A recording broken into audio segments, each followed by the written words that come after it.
Monster Game Night is a dark comedy actual play podcast that contains personal and political horror. This show is not appropriate for children, and adults can find content warnings in our episode descriptions. Welcome to our Vampire the Masquerade Chronicle, Bluegrass by Night, where our Coterie goes on a bewildering road trip to destroy the wards protecting the fictional city of Jamestown. I am Josh, and I play, or used to play, Clear Visions, the long-gone Toreador. I'm Chris, and I play the Descartes, the vermin. I'm going to redo that. Yeah, that's fine. I'm Chris, and I play Descartes, the vermintide Nosferatu.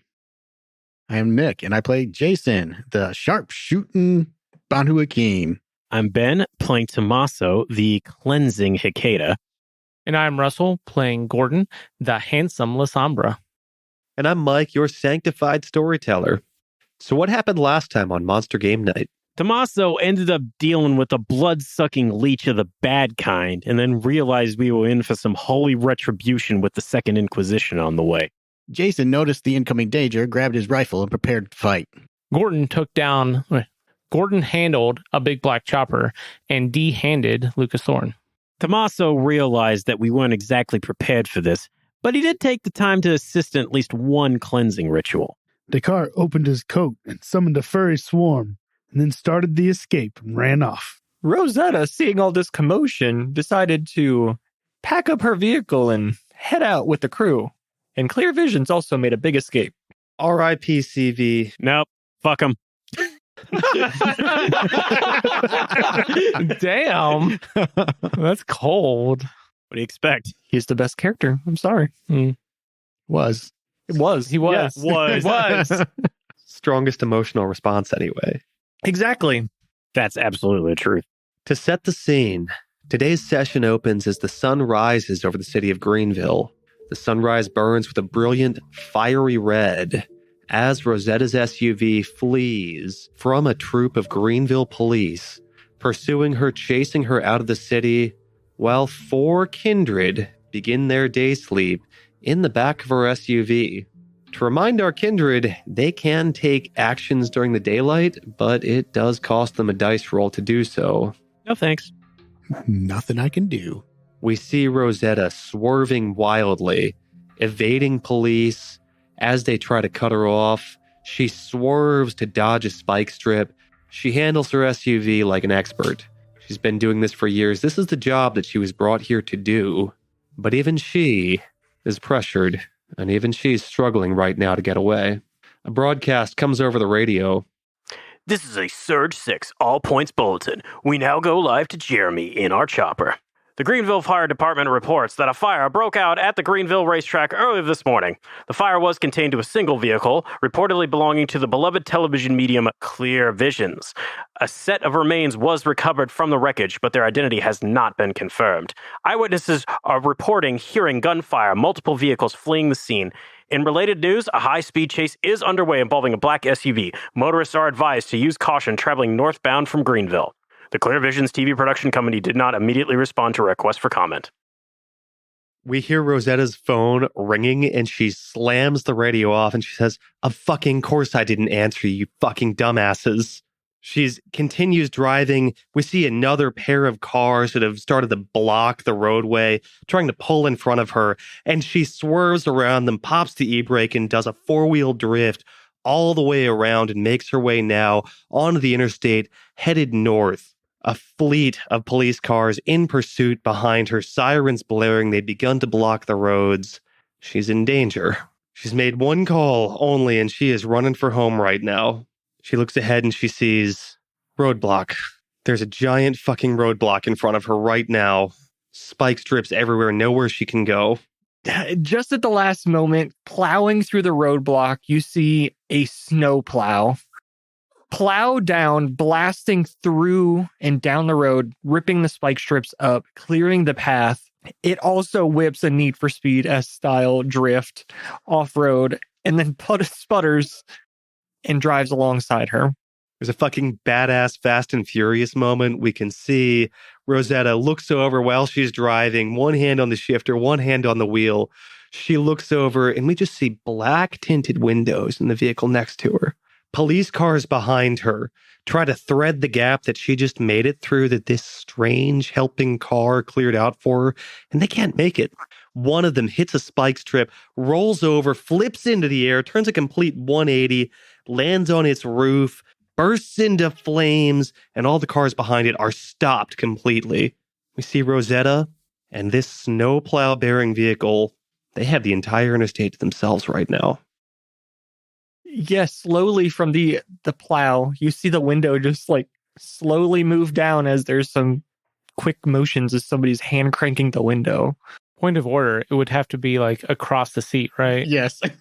Oh my God, yes. That would be Yeah. so hard. Literally driving with one hand and then reaching across Driving like 80 miles an hour. in a snowplow. Got this. And she sees a very familiar face. A light-skinned Italian man, dark hair, very tight dark curls, black sunglasses. This is Guillermo. Rosetta doesn't roll her windows down. She's got precious cargo in the back that doesn't respond well to environments that feature high amounts of light. He's going to give her a finger gun and then sort of motion her forward like, I'm going to follow you. Rosetta flicks her headlights. You can barely see them as the sun's coming up, takes the lead, and she leads Guillermo to the next exit. They spend a few hours driving, weaving through back roads, almost randomly, wildly, until eventually As soon as we can, I want to ditch the plow and get in her car. It takes a while. She's not stopping anytime soon. Losing all the cars and the news choppers, it takes her a while. Eventually, though, she manages to do it, and she ends up deep, deep in the backwoods, very far in between cities, far from the interstate, in fact. Her car is running low on gas now. Guillermo's probably is too, but this is the best they're going to do, the best escape they're going to make. And with her last-ditch effort, she finds a warehouse, a lumber yard. There's no activity at this point yet in the day. It may not be safe forever, but what it does have is a very large, light-proof building. And she pulls the SUV into there. Guillermo pulls in next to her. She jumps out of the car, rushes over, and pulls a massive set of sliding doors shut. Hear them clang together, the sunlight defeated temporarily. She turns around as Guillermo gets out of his car. Hey, Cuz, how's it going? Not great. You're the only one that could help, the only one that could make it in time. Well, I kind of owe them something, and you guys kind of owe me something, so I figured I could help. Did you bring anyone else with you? I did not. Shit, I'd turn into clear visions. Well, I had some guys, but they got wasted in the Giga Caverns. So it's just you. And That's all that's left. I mean, I could put some calls in, but it's going to take a minute. I'd hoped that you'd know someone else who could. I hoped you'd know someone else who could help us during the day. Someone's going to come soon. This isn't safe. We're not safe here. No, we are not safe at all. I got a small plan. It's not super great, not super secure, but it'll get us through a day or two. Okay. I know some guys. They're travelers. We just stop by one of the truck stops, pile everybody into one of the backs of the cabs. Let me do the talking, and we'll just let that guy drive. I passed a truck stop on the way. That's all we can do. Let's just try our best. Rosetta rolls the doors to the warehouse back open, jumps back into her SUV, and follows Guillermo to the nearest truck stop. It's active at this time of day. It's a way station. There's a lot of truckers getting started, filling out logbooks, inspecting loads, beginning. Guillermo sees a few familiar faces around. Yeah, so I'm looking for trucks that have like bats, like stickers on their windows, and those are part of my local herd. Not local, they're interstate, but it's a small herd of truckers who let me feed on them. Guillermo looks around. He knows this area pretty well. He's kind of a name around here. He's a little unusual. He's got to keep big, thick sunglasses up. He's actually got to pull his hood up against this bright sunlight that he's in now, and he can feel it slows him down a bit right now. It's not often that a kindred gets to see sunlight, but Guillermo, as one of the only day drinkers in Clan Hikeda, has some pretty special privileges. Yeah, don't fuck with me. Heard that from one of my guys once. He sees Pete Killjoy, trucker he knows well. It's got a really carefully small placed bat, just what he's looking for. Okay, Rosetta, I'd say keep it idling, but I don't want you to run out of gas. So just turn your car off and I'll motion you over. We'll figure this out. You can see that Pete, he's a really tall, really thick guy. He's huge. He's like 6'4", 280 pounds, just massive, massive slab of man. A literal walking meat fridge. Would you say he knows how to pack some meat? He is kneeling down, checking the pressure in one of the tires on his rig. As Guillermo walks up, he hears the footsteps, looks up and says, Guillermo del Salvatore, it's been a bit since I've seen you around here. How's it hanging? Hey, Pete. It's going pretty good. I don't know where the fuck my accent went. Just dropping into the local slang. It's okay. I understand how you integrate into the local culture. Ben, I hate you for picking an Italian accent. I cannot. Hey, Killjoy, how's it going? He was real deep in Southern. Hey, Guillermo, no. Fuck. Hey, anyway, to our podcast listeners, if you want to give us money on Patreon so we can take voice acting lessons, that would be fucking sick. Much needed, thank you. All I need is 20 minutes a week with a dialect coach. Please help me. For just $2 a day, you too can send JT to a dialect coach. For $10 a day, you can send everyone but Mike to a dialect coach. And for $20 a day, we can include Mike. You can subscribe to us for $1 a month, literally 3 cents a day.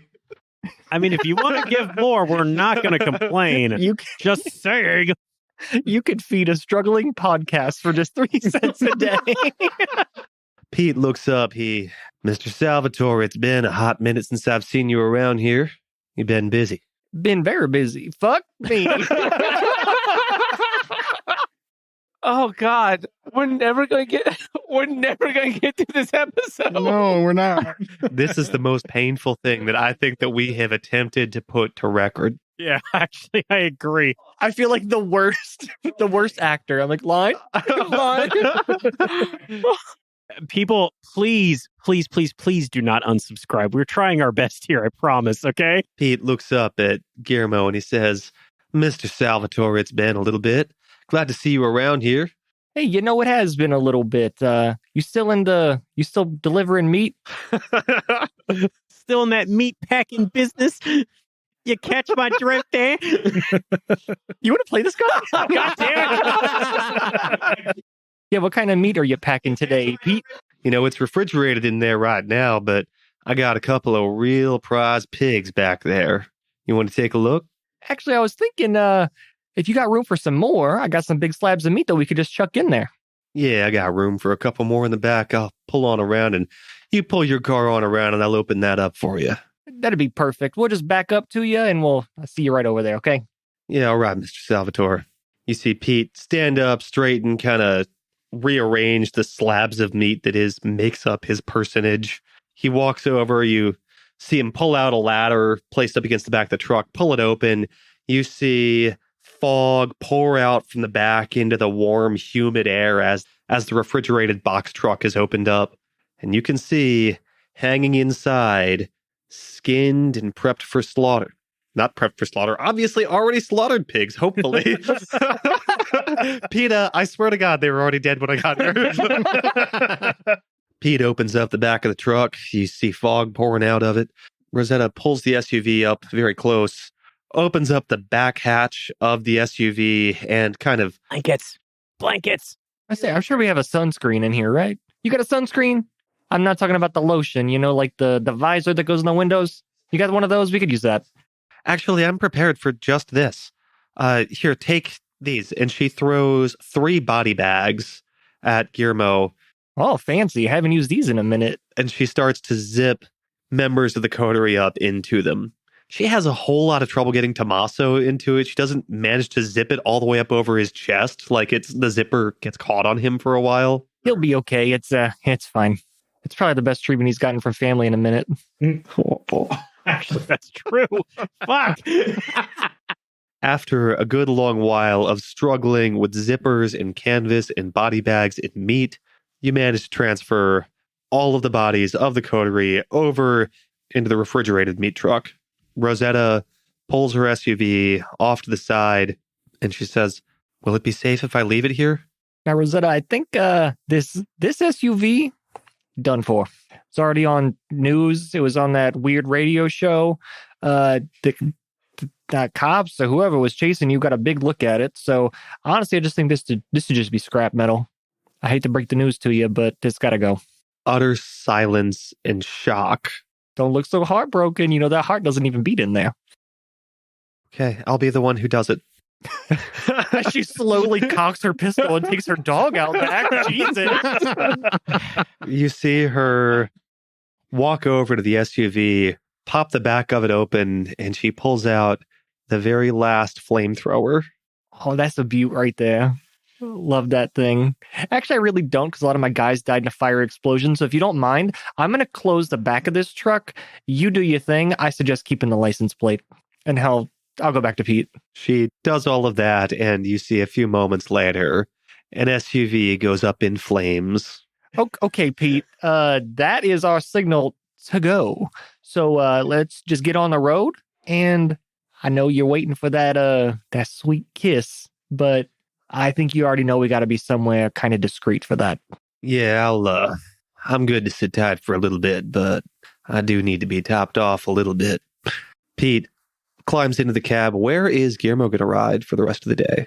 In the passenger seat. In the passenger seat. And then I assume Rosetta, I'm going to usher her to like the sleeper cab. Yeah, Rosetta climbs in, crawls up to the sleeper cab. Pete starts to drive, just for a while being very discreet, nondescript, not attracting any attention, just a trucker on the road with some meat in the back. The rest of the day passes. Your 5-star heat goes down to 4 stars. We sit under a bridge for a minute. Time passes, and eventually you are rewarded with the sight of the sun beginning to set. The day passed in peace and in relative safety. Pete pulls off near the meat packing plant where he's going to deliver his goods, close to the city of Greenville. Well, Pete, okay, I got to ask you this because you know how this works. If I bite you, it's going to hurt real bad. Do you want somebody else to do it? Because I know it feels nice, but that pain could be horrible for you, or it could not. I do appreciate all you do, though. It's the only way that I can feel anything anymore. Okay, Pete, you know the deal. Just stick your arm out. Yeah, here you go. Pete takes off his belt, folds it over, and sticks it in between his teeth and bites down really hard. Perfect. I'll open my mouth real wide and chomp down right on his wrist. You hear Pete screaming into the belt. You can see his face go shock blood red, his nose wrinkling. You see veins bursting in his nose and eyes as he bites down and braces himself to deal with the pain. Halfway through, I let go and I say, Rosetta, I think that's your wake-up call. And then I'll go back to it. Rosetta awkwardly climbs over the two of you and leaves out the cab, walks around now that the sun has set, opens the back. I need each of our coterie members to make a rouse check. I do not get hungrier. Tomaso does get hungrier. Shocker. I do not get hungrier. I did not get hungrier. I also do not get hungrier. But to be fair, I did just eat. I just ate a little dude. He does take 2 aggravated damage. Holy shit. Because I have Bane Severity 2. Fuck. Oh, You would have to... geez. Jesus. Well, He's Blood dead. Potency 1, you have Bane Severity 2. He only has 2. I say most people have 3. Yeah. Well, Yeah. well, So- Pete's a meat fridge, so he's got a couple of extra pounds here that he can lose. Thank the Lord. He's also a sadist. So. Yeah, he asked for this. Yeah. Unless he wants to die and put me at 0, I would relish that. So I got somebody that would rush it more right now. The coterie awakens. They are sitting in a refrigerated box. No. We need to be hanging on the hooks. Oh, God. What? Hanging on the hooks in the bags? Yeah. So they're just like basically standing. In sleeping bags. Yeah. But it's those hiking sleeping bags that could totally encase your head. Well, it's everything because it's over to protect you from sunlight except for Tomaso. Yeah. Also, Tomaso, because his chest is so big, he has a really bad sunburn on his face. Like, real fucking bad. That's how I got to. He already looked like that from the flame. Yeah, I've already been completely fucked up. That you would not notice the difference, honestly. It was an improvement. The Coterie members awaken to the overpowering smell of fresh blood and meat and realize that they are outside of a meat packing plant and inside of a truck that is transporting freshly slaughtered corpses. What in the absolute fuck? God damn, what the? Hey, where are you guys? You see Gordon take a knife out and just cut down the body bag and pop out. Giant thud as Tomaso hits it. Ow! Fuck! Tomaso, look at me. What? Hey, Tomaso, I didn't realize that we were making meringue here. You're looking a little burnt. Hey, listen, I don't even know what the fuck's happened, so no jokes right now. What the hell is everybody? I cut my way out. Gordon goes over to Descartes and he says, "Back away," and just starts cutting and cuts him out. Oh, he's still here too? You hear a couple pain squeaks. Oh no. A couple of mice drop out. God, I'm so sorry. PETA, please don't. You see Rosetta kind of doing her best to help you guys down, but she is clearly exhausted and shaken from what she's done on this day. All right. Hey, Rosetta, I can tell you've been trying your best here, but you got to catch us up. What the fuck happened?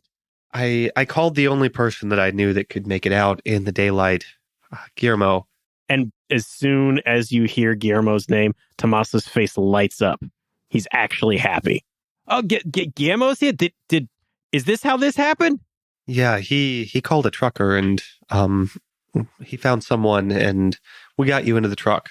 Ah, very clever. That's actually not bad. Yeah, I don't know how you did it, but good job. Both of you, definitely. You see her step off to the side and just vomit for a second because of the overpowering smell of fucking raw meat right next to her. Yeah, this is pretty bad. I understand. You see Descartes over in the corner, just standing next to one of the corpses, just holding up different vermin to the corpse to eat. Hey, Chuckles. I know you got a feeding frenzy going on over here, but we got more important things to do. Come on. Okay. All right, so where are we at? What's going on? And with that, the big doors on the back of the truck fly open, and you see Guillermo, about 6 feet tall, kind of thin, muscly man, black leather jacket, black sunglasses up on his head, short, dark, curly hair. Chin strap beard that has to get mentioned every time. Yeah, sorry. I was trying to omit it. It's a character flaw at this point. You can't be too perfect. Hey, you guys look terrible. How's it going? Hey, you're not looking so great yourself. I didn't expect to see you back so quickly. What happened? I got a call, and you gotta respect family. That's the truth. Did you get done what we asked you to do? I did so. I'm gonna say yes. I think that is an answer. Okay, we can quiz on that later. For right now, we got a few issues we got to deal with, obviously. I'm sure Rosetta filled you in, but we got to powwow and figure out what's going on. So, I know we left the bus behind. I heard shots. I'm pretty sure we don't have a clear visions problem anymore. Now, I got an idea about how we can cover for this. Listen closely. I had a plan in motion to make sure that the rest of us weren't going to take the fall for all the bullshit that he pulled this entire time. Now, I was going to tell him that plan, and I never got the chance. Because you know me, I'm an upfront kind of guy. I'm going to stab you in the back, I'm going to stab you in the front and tell you it's coming. Yeah, So- that's why we call you a stabby face. Love it. You know that's not why we call me Stabby Face, okay? You know why that happened. Anyway. It was a great dinner. I'm just becoming Jersey Shore at this point. Yeah, I don't know. fine. Go right ahead. I say, we told him what was about to happen. He chose to take care of it himself before somebody else did it to him. And unfortunately, he took Suzanne out along the way. Because we got to watch out for what the mother's going to do when she finds out that Suzanne's gone. I mean, Spy Man, come on. We were talking about this. We were, absolutely. I'm agreeing with the plan. I think we might need some evidence that Suzanne was Gladius. I got all the evidence I need. They'll listen to me. Okay, as long as you're sure they will listen to you. They're gonna listen to me, okay? There's been certain moves that have been going on in the organization. Guillermo's been helping me out with that recently. Yeah, I don't know who you think you are. What is it, Gordon? Gordon, is that right? Hey, we met yeah, 2 Gordon. nights ago. Yeah. And I, But Goyden? Goyden? this guy over here, Mr. Tommy, Yeah, Mr. Tommy. well-respected individual in the family, and you better think about what you're saying. Hey, Guillermo, it's okay. Back down. He's cool. All right? Think about it. Now, kid, I was worried about bringing you in on this plan because of your recent affinity to Clear, but I think you're clear of that now. Are you talking to me? Yes, I'm talking to you. Who else do I call kid? Say clear again. I'm trying to help you right now. Clear? I'll say it as many times as I want. Yes, say my name. I'll say it 3 times in a row. What plan are you talking about? He's talking about the plan for Clear to take the fall for all the masquerade breaches that we have gone through since we met this dude. Love that plan. You know, this guy over here, this my bro Tommy, he's always scheming and thinking about these things. So, Mr. Gordon, how'd you think about that? I'm glad I'm caught up to this plan that I was going to do anyway. What about you, Mr. Hi, I'm Guillermo. Nice to meet you. This is Mickey. That's the terrible name. Great. How's it going? I'll stick my hand out. You'll see this hand just come out from these folds of clothes, with sweaters and hoodies and stuff, and takes your hand and shakes it, and you hear a couple squeaks. There's a mouse in there. There's a mouse on the arm. No. Well, nice to meet you. And I'm going to give you a big handshake. Pretty firm. I got to say, that is not the grossest thing I've seen. Saw a bunch of those zombie guys. Look like fucking zombies walking around. The handshake. Terrible. You're not supposed to talk about that job. The handshake returned to you is like total dead fish. I love the temperature and the demeanor of that handshake. Strong fella right here. Strong fella. Thank you. Of course. And I'm going to do a bro hug where I like pull you to my chest and like clap you on the back. A few surprise squeaks. I say, as I do it, I'm basically just patting you down. A lot of surprise squeaks. That's great. Yeah, you do that. Yeah, you probably don't want to do that. What's in there? Guess we'll find out. Okay, I know you guys got a big mission, but what's in that coat? So like this leather jacket here, this one right here, a little bit of skin singe marks, a couple bullet holes in it. Yeah. Still looks pretty good. That looks like shit. So what's in that? There's There's gotta be a reason why you got that. Hey, we're not at a fashion show, all right? Leave it for later. We got stuff to do. You're not worried about this squeaking guy? No, we have to. Don't forget. I'll catch you up later. Okay. What if he's got bombs in there? No, he doesn't have bombs in there. Are they ticking or squeaking? Squeak.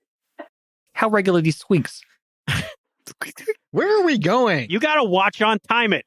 Don't you have a contact here? Yes. His only contact has been taken by those fucking. What was my contact again? I don't. Your sire. Well, I know that, but there was someone else. Someone else we were supposed to meet up with. Yes. So all I'm saying is I rescue you guys. I risk my life walking in the sun. You know, it's not easy. Aren't you a daywalker? First of all, that seems very derogatory. Hey, watch what you say, all right? Prefer day drinker. Okay, I'm sorry. Day drinker. Second of all, I'd like to point out these rippling muscles and abs that I got, they go away in the sun. It's real embarrassing.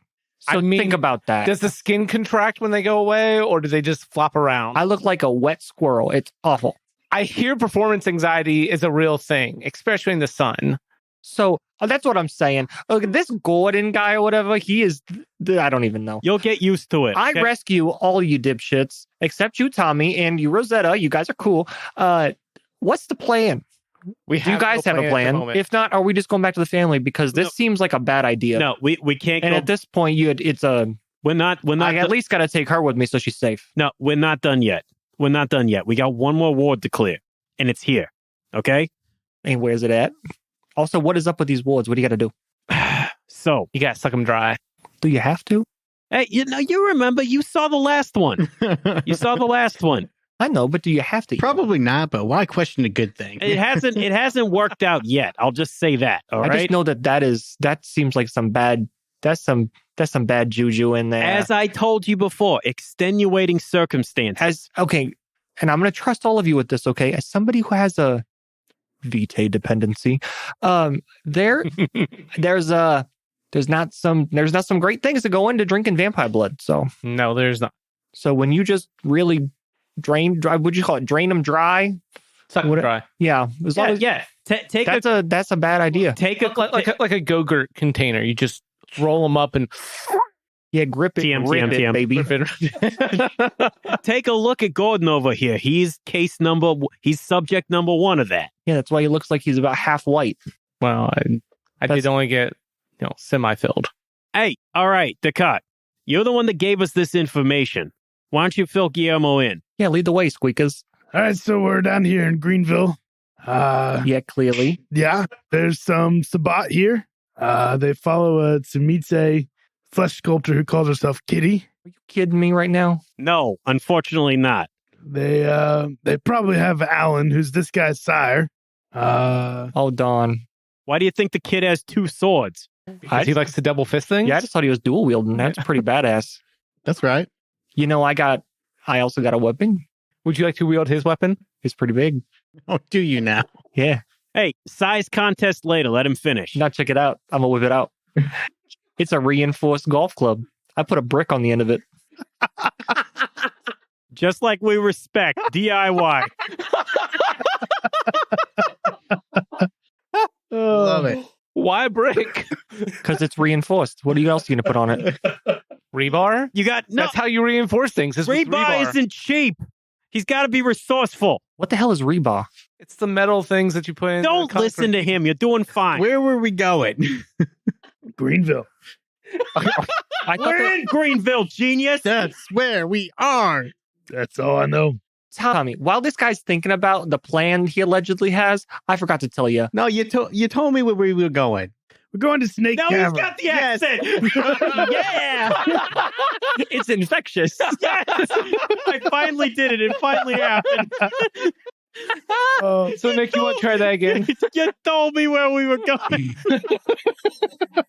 We are high drama. We are high stakes, high drama. So while this guy's thinking about the plan that allegedly y'all have or whatever, Bastion, that guy, super safe. Very glad to hear that. I did do that one. Yeah, good. Mm-hmm. And as I told you, rewards are coming your way. Did you give Edward the note? Yes. Yeah. That is an idea, and that is what I did. Listen. If he even confirms, it happened. All right. That's a fact. I don't really believe you. Okay.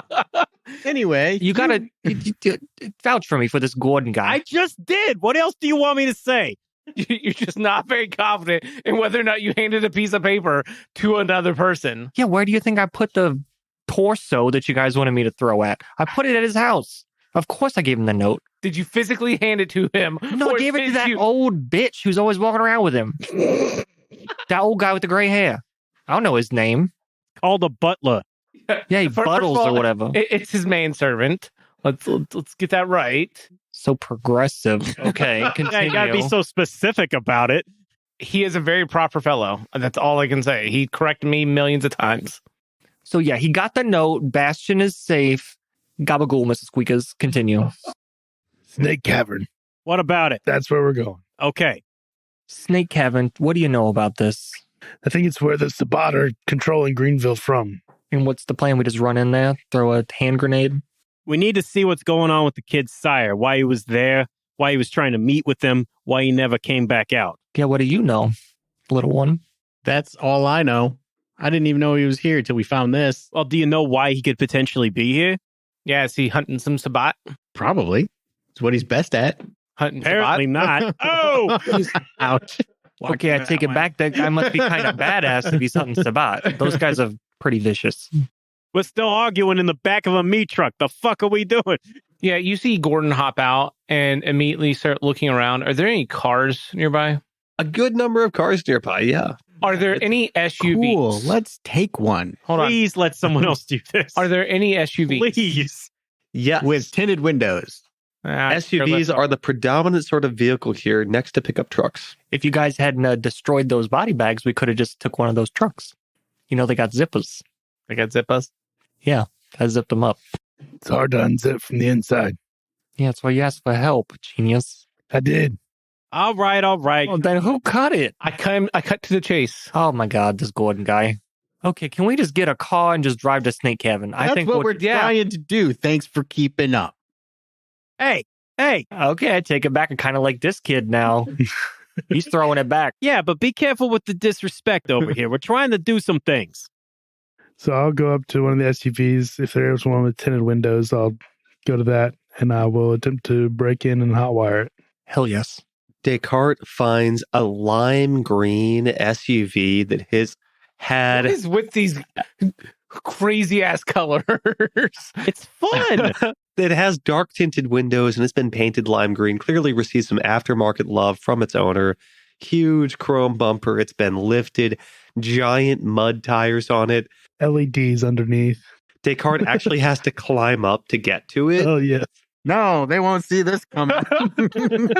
I love that style. Love it. We so are good. not Clear Visions and Cast anymore.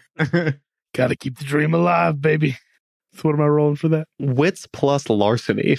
Can I help him with my specialty? Yeah, help. Yes, you may certainly help.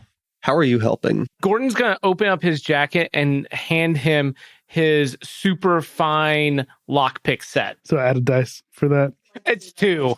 It's two. It's 2. It's 3. Add another one. It's 2. It's 2. Just add 25 dice to the roll and call it a day. I'm already rolling 25 dice. How many do you have? He's got a Russell roll. He does. 9. Do you think that 4 successes would be enough? Because you can always take half. Yeah, I'll do that. That way you don't have to worry about it. I want to roll. Roll the Unless dice. you wanna Roll the roll it. dice. You roll the dice here. Maybe I should. Willpower. We'll willpower that.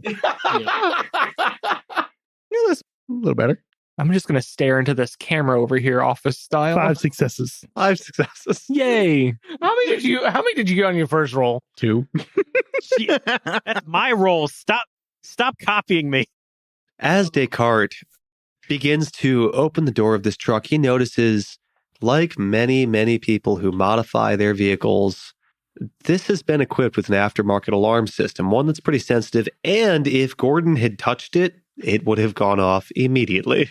I am the sound of your storyteller's disappointment.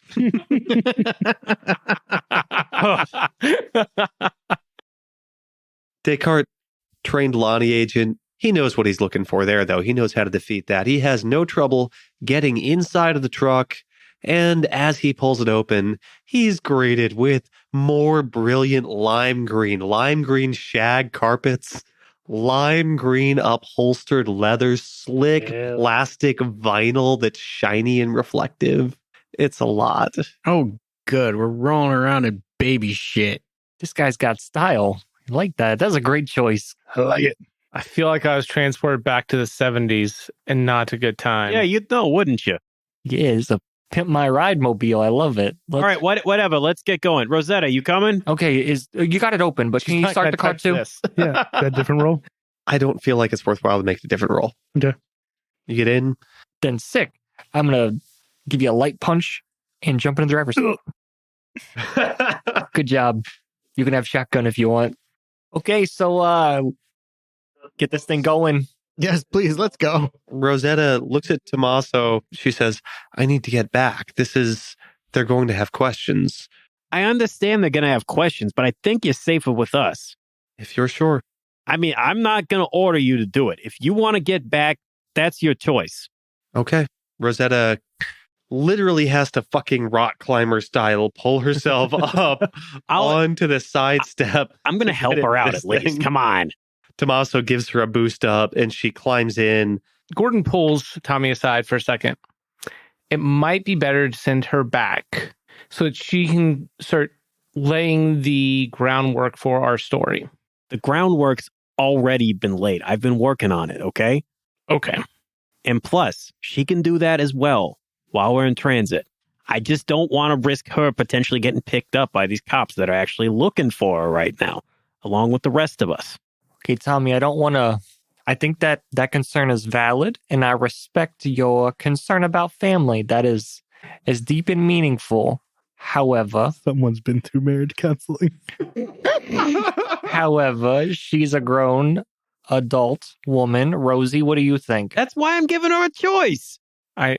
Did you give her a choice, or did you say you're coming with us? I said I wasn't ordering her. That's giving her a choice. Okay, no pressure. What do you think? I just feel that we're bringing her into a dangerous situation with a highly, highly dangerous enemy. It might be better for her to ride with our good meatpacking friend Pete. Yeah, and remember last time you guys went into a cavern, we lost like 6 of my friends. We got Mikey, Paul, Sal. It was great. All of them, they're just charred corpses now. So unless you want that to just be a Rosetta barbecue, we could do that. But the good news is the turd who killed him doesn't walk this mortal coil, so it's whatever. Yeah, it's like a wash, right? Yeah, is that a less of a risk or more of a risk? You tell me. Rosie, what's your decision? Rosetta, feel free to tell us what you would like to do. Your Decino releases you to make your own decision. All right? Someone roll a D10 for me. She is yours. You need to roll this. Yeah, you're right. 6. Rosetta looks at Tomaso and she says, I'll stick it out. All right. We're not going to put you in a compromising situation. You're going to stay with the car. You're going to be ready to peel out if we need to, okay? I'd like to point out that I always had faith in you. I just wanted you to stand on your own and make your own decisions. That's part of growing up and being a family. So good job for having a backbone. Hey, Guillermo, she's been working on that this whole time, okay? I got the notes right here. Don't worry about it. I don't know. She still looks like Rosie to me. Of course she looks like Rosie. She hadn't been through all this shit. We got to focus up. Please? Oh, Jason's inside the car just beating his head against the journal. I've been sitting in this driver's seat waiting for you all idiots calm to get down. in. We're just trying to make sure everyone is safe, okay? It's okay. And Nobody here is safe no matter what we do, so let's just go. We will get to your sire in a couple of minutes. He's not that worried about him, clearly. It is You will be sitting on this sword. Ooh. Well, what? I'm going to let that one slide. On that note, let's hit the pedal to the right metal. into his DM. Shut up. The hilariously large monster truck pulls out.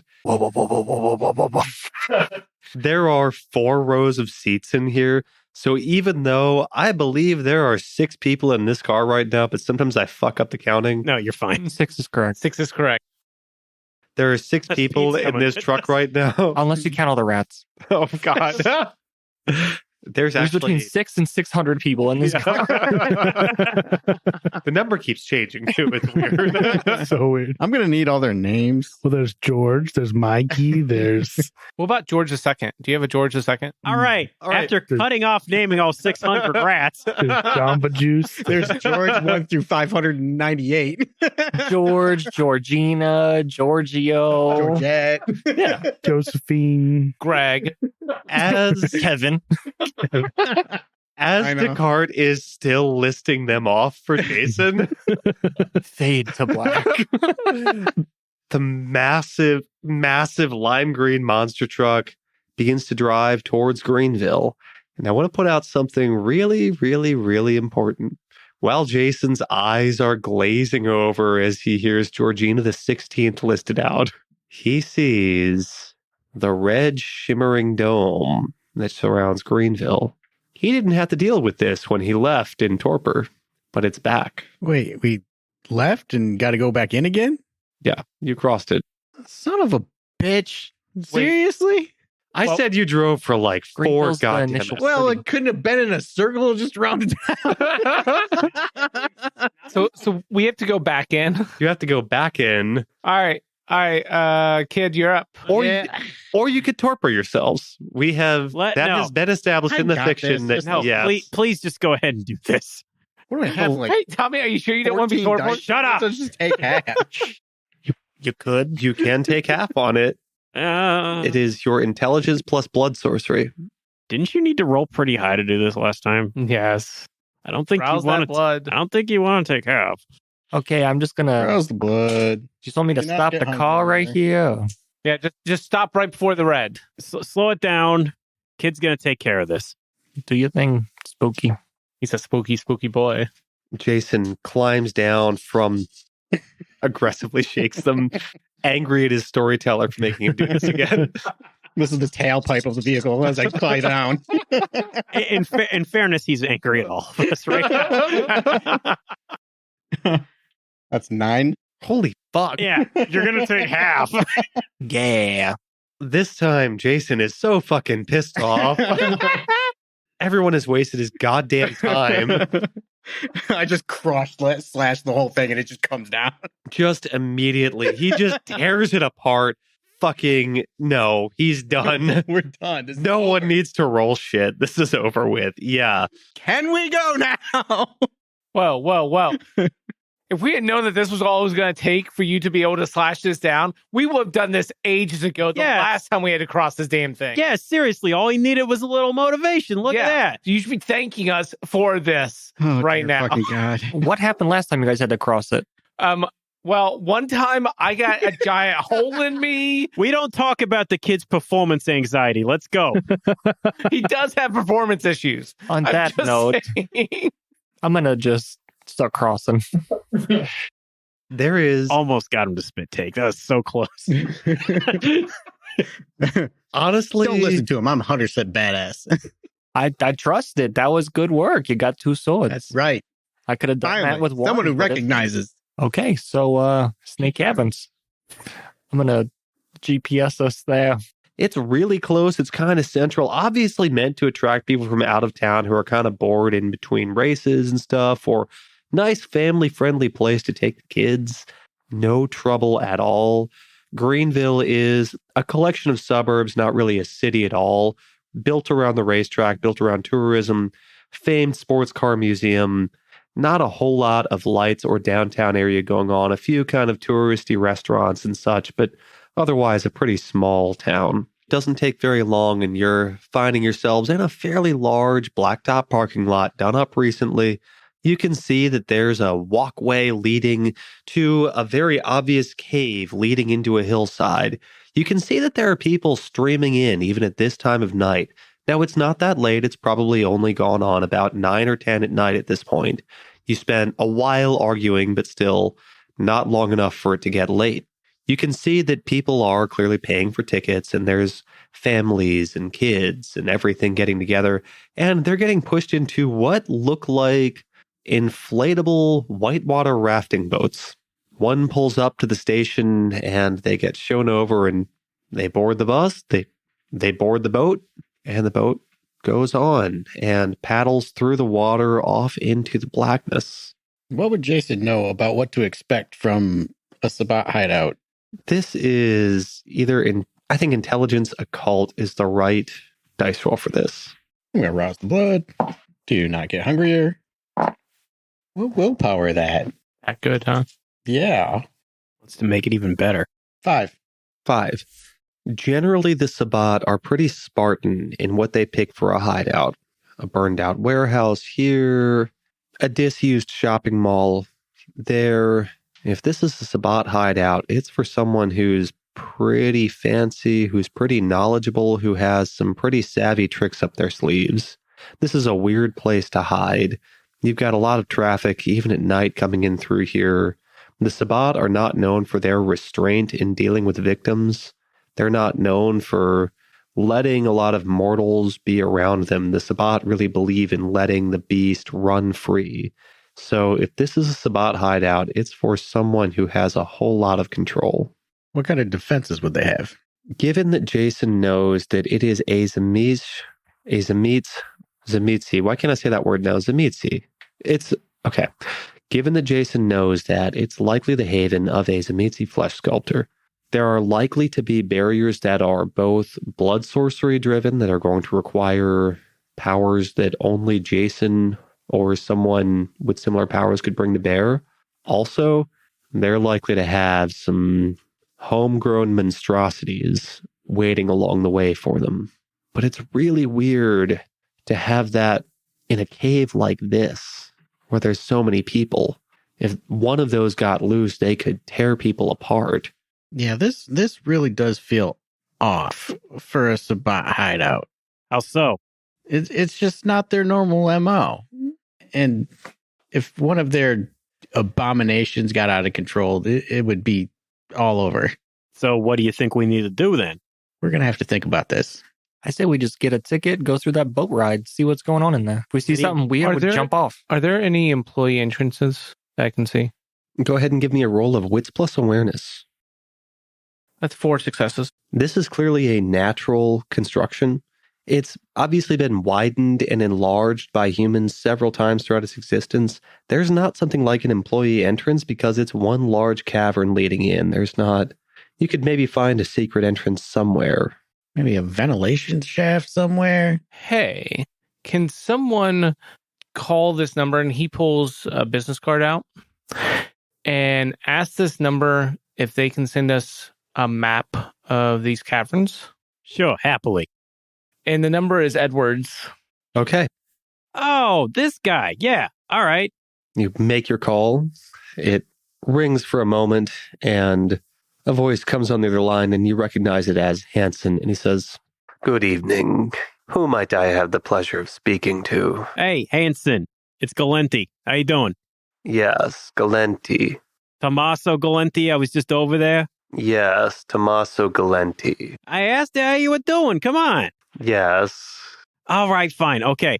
We need to speak to Edward. We need to get some information. "Mr. Edward is indisposed." All right. Well, maybe you can help us. "Maybe." All right. We're looking to get a map of the Snake Cavern in Greenville. "A map of the Snake Cavern in Greenville. Have you tried the visitor's office?" The visitor's office is closed. It's open, right? It is very definitely open. I was just trying to cover for us. Just say that we're looking for something that's not part of the official map. And when it's not official business, if you understand me. "Is this urgent?" Yes. "Very well. I will speak with Edward and he'll call you back. Is this a good number?" Absolutely. "Okay. Yes, we want the unofficial map. Have a pleasant evening." You as well.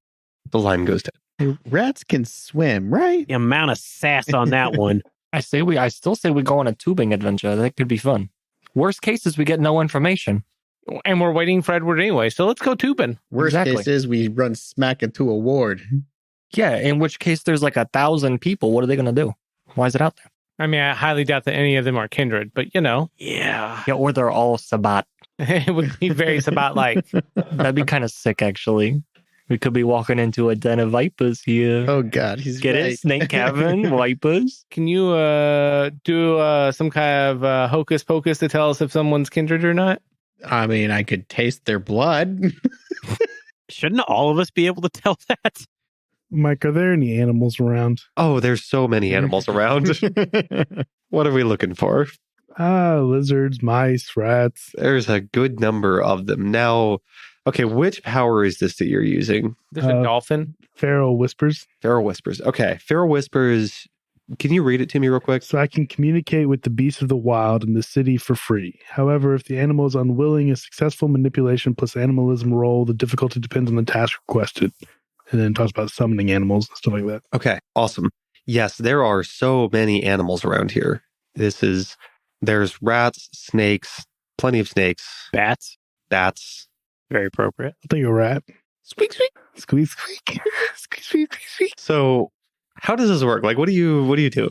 I would like to converse with the rat and ask if Okay. it knows if there's other entrances. But give me some flavor for this. Give me some flavor for it. How do you summon the rat? Squeak, squeak, squeaker. Say it right. Squeak, Say it. squeaking, squeak, squeaker. Squeak, squeak. You pull out a Squeak, little squeak, bit of squeak, cheese. That's kind of a misconception. They like Burger King fries, okay? Yeah, exactly. I'm See, this pretty man sure knows his I rat. saw them eat a whole slice of pizza once. Dude, if we got... Yeah, no, seriously, if he rolled a critical success, we should get Pizza Rat. I'm not kidding. Yeah. Yes, please. I just want to see. Why they named the meme Pizza Rat and not actual real life Splinter? You'll never know. He's just feeding his boys. Exactly. He's a hardworking man. TM. So I'm gonna similar to what I just heard them talking about what Jason did before. I'm gonna take some dirt and throw it up in the air, let it shower down. I'm gonna whisper a few like just gibberish. You don't need to make a show. We know that's not real now. Hey, kid. You don't know. Hey, kid. He's doing like you do. Magic. Magic. Yeah, because some people around here know how to do spells. Why don't you know how to do Wink. spells? Why'd you look at Tommy when you said that? You know, they taught him a ritual or two. Yeah, they taught him how to make bodies disappear. Don't joke about that. That's a pretty badass power. What do you do with them? You talk about what I do with them. Yeah, can you just make them disappear like that? Yeah. Turn them into mulch Yeah. with a touch of your finger? No, they think I can do that with cars. That'd be pretty badass. Right? I think he can. I mean, he I think hasn't he tried. can too. He hasn't tried yet. What's the roll? I need Descartes to give me a roll of, I think that this is charisma plus animalism. Is Charisma, your dumb stat as well. Yep. I know it. Is I'll take manipulation better? manipulation. Manipulation is one better. All right, let's go with Hey. manipulation. Oh, it does say it requires charisma plus animalism, but oh well, too bad. Too late. You're old. Too late. It's a one success Ah! on a hunger die. As Matters. on a hunger die, Well, Not a no, crit. he it's not a succeeded. crit. It's not a crit. Yeah, so I can't mess with you. As the dirt clod that Descartes threw into the air smashes into the ground and the dust clears, he sees a single solitary snake slither up. It looks dignified. It's not what he wanted. He wanted the rat. He wanted the mouse. He's better with mice and rats. Mm-hmm. But this snake, it looks really dignified. It's even wearing like a small pompadour. Like, it looks Has a little bow tie. very dignified. You can see it's moving kind of slowly and not real well, almost aged a little bit. Yes. Could I get you to do a favor for me? Yes. And I'm gonna bring out Georgina the 16th. Not Georgina. An offering is made. Flop her on the ground in front of him. Delicious. What? My thanks. And you watch as this aged, dignified snake begins to slither towards Georgina the 16th. She starts to scurry and scamper, but he's way too fast. He darts forward and wraps himself around her immediately, and he's kind of laying and lounging on his back. He lolls over with his chin up in the air, and he says, "How may I be of assistance?" He just choked Georgina out. I'm sorry, Georgina, but it had to be done. Oh, no. No. And then a deafening silence. Pardon me, I play with my food. Could I get you to scout for us? Yes. Could you please scout around inside of there and report back what you see? Yes. After I've eaten. Yeah, fair enough. It will be slow. What in the fuck is going on here? You know, I lived in there once. There are many snakes kept in the snake caverns. What's it like in there? I lived many years of relative comfort and warmth and happiness amongst the other snakes, but we were kept circus animals. And he tightens down on Georgina a little bit. This made me feel so bad. And now I will be going. He sinks his fangs into Georgina and kind of tugs her off into a bush with him alone. And you just hear the bush. And you just hear the bush shaking for a while. I'd like to remind the listeners this is a snake and a rat, okay? A while passes and you see the snake kind of slither out. I may need a rest. Oh, for the love of God. For fuck's sake. Has Edward gotten back to us yet? No. Tomaso's phone rings. Finally. I am pleased to inform you that Edward had access to a good number of secret maps of the Snake Cavern. Excellent. You see, it has an ancient and long history. I pulled up this exciting and riveting website known as Wikipedia, and I encourage you to try it sometime. Okay, I'm going to cut you off right there. I appreciate the sass, but we don't have time for it. All right? We skip the snark, please. Am I paying for the service? Can I get the snark-free version? Did Hankerson just give you so much sark? Is that another burn for Tommy? I haven't eaten shit in this episode yet, so it's appropriate.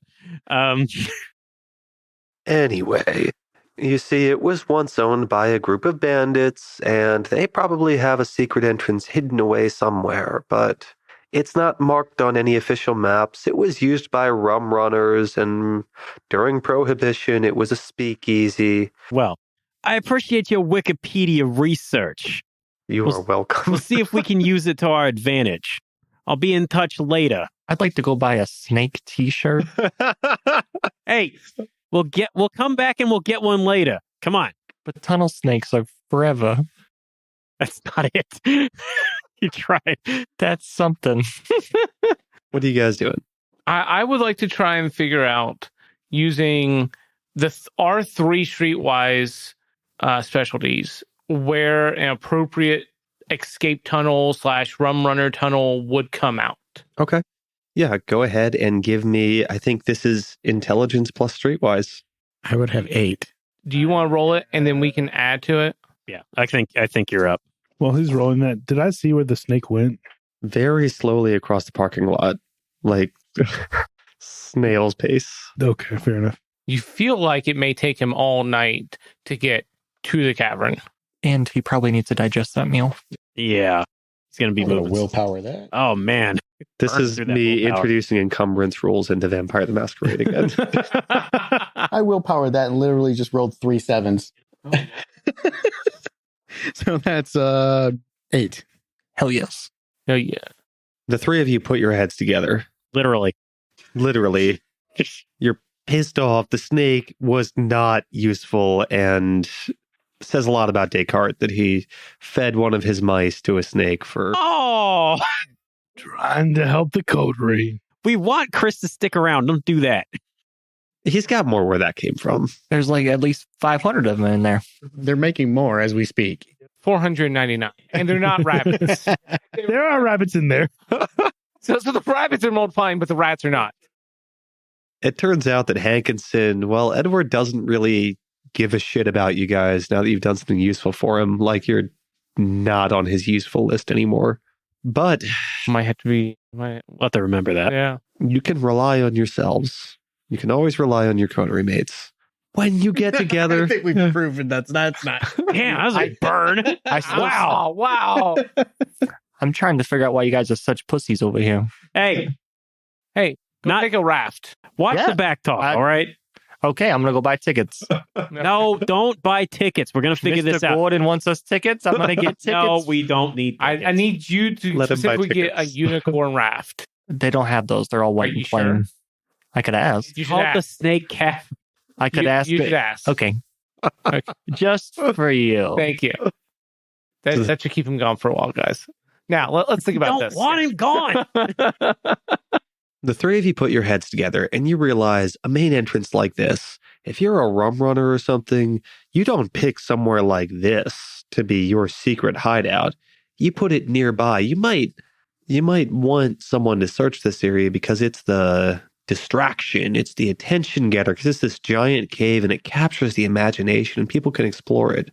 But what you would really do is you'd go a little ways, maybe upstream, somewhere that's a little more difficult to get to, and you'd find a little side tunnel, maybe block it off with some rubble or something useless, something to really dissuade people from taking a look. That's what you'd do. That's what we do. That is exactly what we do. I don't know what you're talking about. I knew that already. Let's go. All right, let's go for a little hike. You tromp off through the bushes, and you are rewarded not long later with the sight of a steel door that has it's covered in rust, and you can see that there's sticks and debris floated up against it, shoved against it too carefully. It's almost like it's been stuck down, like someone uses this steel door a little bit too often. You look at the hinges and you notice these have been greased and oiled. Yeah, I was just about to say, it should be well oiled. All right, let's go ahead and you grab that side. I'll grab this side. And let's pull this open. All right, let's do it. Go ahead, Tomaso. Pull it open. Gordon stands 15 feet away. Waiting for him to pull out his 10-foot pole and poke the door. Guillermo approaches. He enters into the visitor center gift shop. There's a lot of badass snake merchandise on the walls and really cool t-shirts, and the ticket counter is right next to it. Okay, I'm going to grab a snake patch for my jacket, and I'm going to go up to the ticket counter. Hi, how can I help you? Hi, I'm going to need 6 tickets for whatever this is. Okay, there's a boat leaving in 10 minutes. Can you fill it up?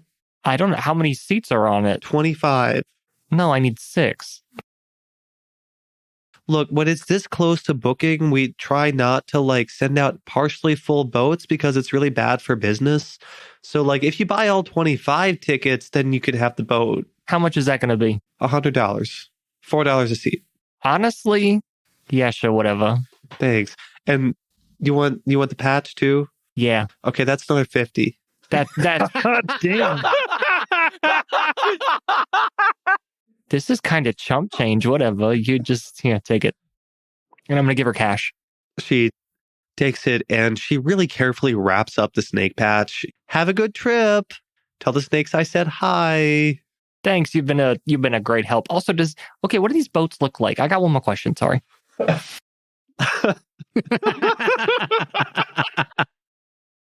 It's one of our compatriots' birthday. So, do you guys got a unicorn boat or something like that? You people sing a song. Well, it's not a unicorn, but I could put a birthday hat on the front of the snake on the boat. That would be ideal. That boat in 10 minutes. Better have that hat. Here's an extra 20 for you. Have a good night. Thanks. And she runs off behind the counter, and you see her come back moments later. She's got $20 in the register and takes all the rats.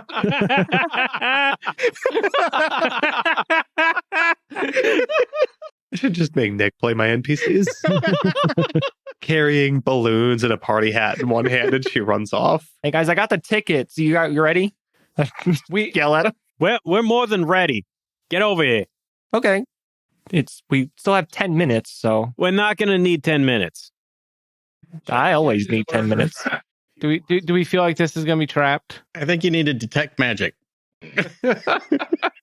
I cast detect magic. I have dark vision. Ooh. Did you bring enough to share with the class? Yes, actually. And Gordon reaches over and plucks his eye out and sticks it in Gordon's eye. Actually, I'm going to double my dark vision and give it to the next guy. Mike, never say something's going to be the finale ever again. I actually said recently this would not be the finale. Yeah. I said this would be, the semi. It was going to be 2 episodes. Now it's 3.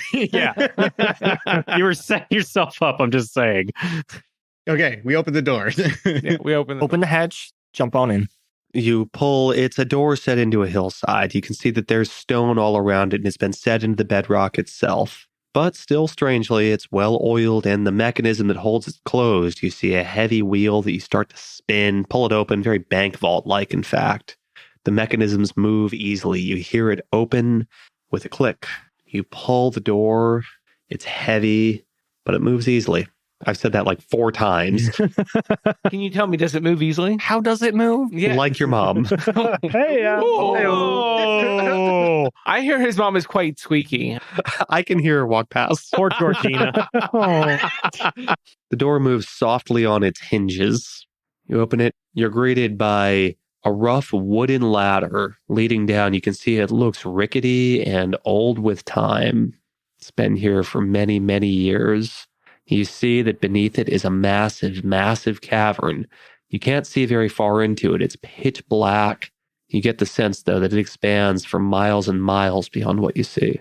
All right. Anyone hear an alarm go off? No? I don't hear shit. Okay, a move listen out of the roll. way. I'm going. I'm going down.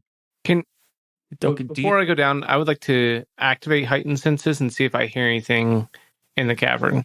I would like to activate unseen passage. We got any other buffs we want to get up No, in the pre-round? I just want to climb down the ladder. Jason begins leading the way. Gordon, you activate heightened senses, and what you hear the sound of distant running water. You hear probably a waterfall falling into the cave from this massive river that floats overhead that people boat through. But you also hear something else. You hear the sound of scrabbling feet. It sounds like something is walking down inside of there. Something with hands and feet and claws and paws. Whatever it is, it stops moving as soon as Jason touches the ladder. Gordon whispers, "Be quiet, there's something down there." What's down there? I don't know, but it has hands and feet. Really? Okay. Well, I guess we could rule that snake out. I just hear something moving. It might be thing. Yeah, the short stuff. Are you going in there or not? We don't got all day. Yeah, I'm going down. It took you guys long enough to like talk about a plan that you don't have and then figure out and call some old guy. And I even bought a ticket. I booked a party. Hey. Let's get it going, chop chop. Hey, I'm with you on this. Let's rail it back just a little bit. Gordon's stealth sound. Jason, are you letting Gordon sneak past you? How are we doing this? You guys give me some... I would prefer to go first, but I do not care. I just want to keep moving. Let's allow the spy man to go first. Okay. Are you also light as a feather? I am. Oh, good luck. Yeah, I'm going to stealth down the ladder. Yeah. I'm going to wait till he gets to the bottom. Give me dexterity plus stealth. Can I stealth on with him? Of course. Everyone who wants to stealth can stealth. I'm not stopping anyone. I am not ruling that. Ooh, triplets again. Nice. Sixes this time. Save it. Oh, wait, you rolled 666? I did. That's 8 successes for me. 5. It's 5 successes for me. I got 4. Tommy's just waiting up at the top of the ladder. Gordon is like an inky shadow, like an oil slick just flowing down the ladder, circling around it gently, calmly, noiselessly. This is where he belongs. I would like to, as I'm climbing this ladder, use weight of the feather so that I'm basically just guiding myself down it and barely touching it, and I'm weightless as I go down. I effectively have no weight, and I put no pressure on the ladder as I go. So you're behind everybody else, right? Yeah, just sort of like basically slow falling and guiding myself on the rail. Tomaso sees that as... I see him float down at like Prince after dunking a basketball. Just Slide right by me. And it's a good thing, because... I have Silence of Death active. Descartes, Yes. Prepare to get shit on. I got unseen passage up for if that matters. as Descartes descends, he's pretty good at being stealthy. He's a trained Lonnie agent. Nosferatu are just as sneaky as any Banu Hakim or La Sombra, but his rats aren't always. They regret the loss of raining Georgina rats. the 13th. They're just pelting Jason. You just hear Son of a... The rats and rodents that inhabit Descartes, they're unhappy. They lost one of their number, and they take a vote, and they agree that they need to make their displeasure known to Descartes. You need... You have a ratocracy living on you. They have unionized. It's a verminocracy. Let's get it right. Wait. Yes. Oh my God. That's awesome. That's why they call you Vermin Supreme. And so that's why, as Descartes is most of the way down, he's really, really quiet. Like, he's keeping up with everyone else. He's better at this than they are. But then suddenly a bunch of his rats decide now is the right moment to harass him. They all dig their claws in at the same time. So Descartes gives an unplanned yelp, shakes the ladder a whole bunch. And as he does, scrabbling sound, the claws on the rock that Gordon heard dig in for a second. And suddenly Descartes feels weightless for just a beautiful moment. And then he realizes something has him by the ankles. First, he feels pressure on both of his ankles, pulling him down. And then, very suddenly, the ground makes a very impolite introduction of itself. And then all of a sudden, there's like 9 or 10 more hands holding him down. And he hears growling, and he feels slobber dripping onto his back and onto his neck, all the way through his clothes, and it feels warm and sticky, and he just feels hot, warm breath along his back. The rest of the coterie hears this happen.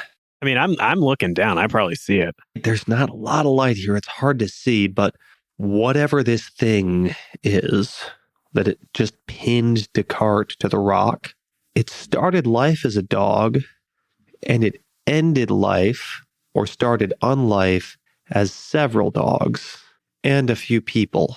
A creature with mottled skin that has been stitched together from several parts, from several different beings' skin. They see human skin, they see rough pink and black pig skin, and then they see limbs.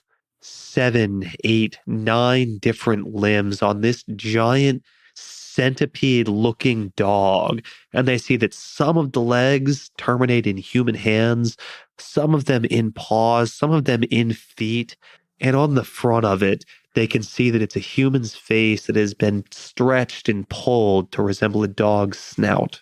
It's holding Descartes down, and now everybody else hears more claws, more feet, and they look around and they see there's dozens of these things on the walls. I'm going to activate a power and get ready for battle, just in case. I'm going to activate the Fist of Cain. That takes a rouse check. It does. It takes 1 rouse check. Gang, I rolled a 10. Boom. Okay, let's get ready to rumble. I'm going to float to the bottom and just let myself weightlessly drop since I'm doing it. Guillermo completely lets go of this splintery wooden ladder and just slowly descends lightly down towards the thing that has Descartes in its grasp. And as soon as I get down there, I want to kick this thing right in the fucking head. Go ahead and give me a roll of strength plus brawl. Hell yeah. How big, while he's rolling that, how big would you say these are? Like weight-wise? Do they appear to be like a small dog? Do they appear to be like a medium-sized human? They appear to be the size of several humans together. Like 3 total humans of mass. Like these things probably weigh 200 to 300 pounds. They are not small animals. How many heads do they have? Just one. Okay.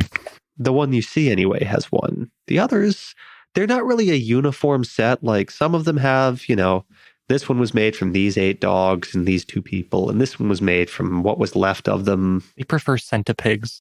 Oh, God. That is 8 successes on my kick. Holy fuck. And that is Fist of Cain. Yeah, so that's all going to be aggravated damage. Oh, shit. That thing just explodes. I knew my boy had it. No problem.